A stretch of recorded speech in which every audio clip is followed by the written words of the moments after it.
वर्षभर येणारी सर्व व्रतवैकल्य एकीकडे, तर शारदीय नवरात्रातील उपवास एकीकडे.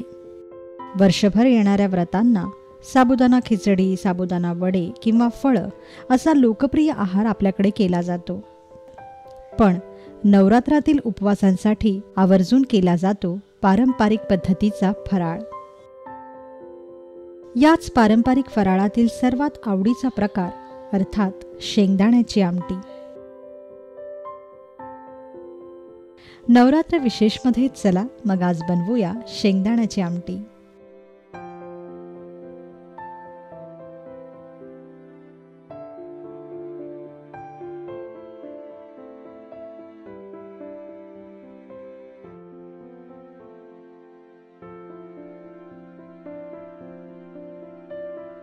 दाण्याची आमटी बनवण्यासाठी आपल्याला लागेल 2 वाट्या शेंगदाण्याचा कूट, 2 हिरव्या मिरच्या,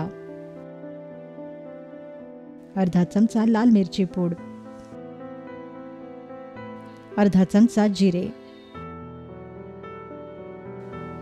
2 चमचे साजूक तूप, चवीपुरतं उपवासाचं मीठ. सर्वप्रथम कढईत तूप तापवायला घ्या.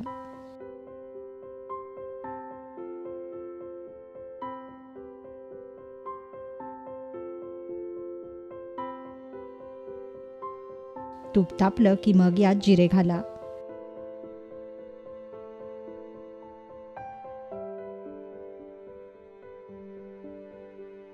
व जिरे छान तडतडू द्या.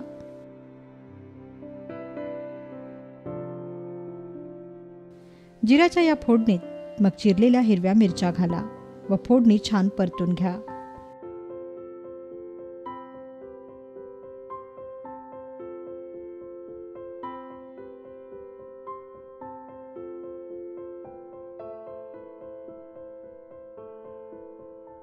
फोडणीचा खमंग सुवास सुटला की मग यात 1 ग्लास पाणी घाला व पाण्याच्या या आदणाला उकळी फुटू द्या.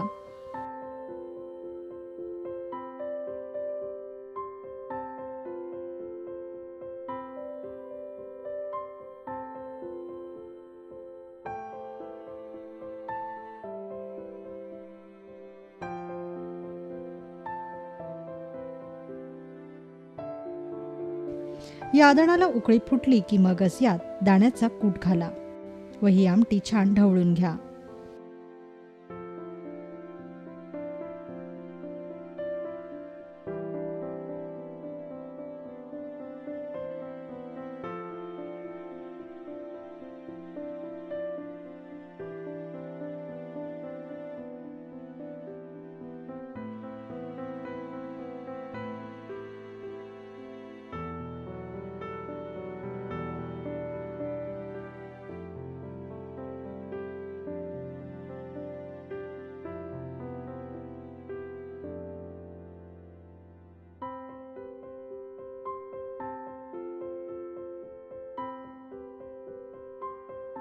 आता वरून यात लाल मिरची पूड आणि चवीपुरतं उपवासाचं मीठ घाला व या आमटीची उकळ काढा.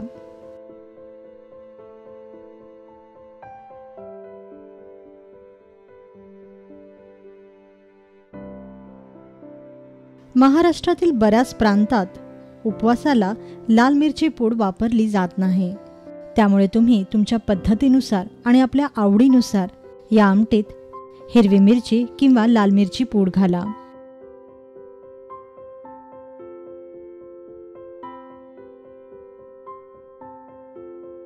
दोन ते 3 मिनिटात या आमटीला घट्टपणा यायला सुरुवात होईल.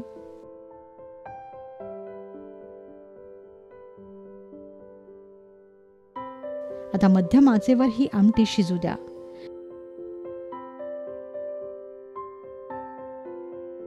आमटी घट्ट होत आली की गॅस बंद करा.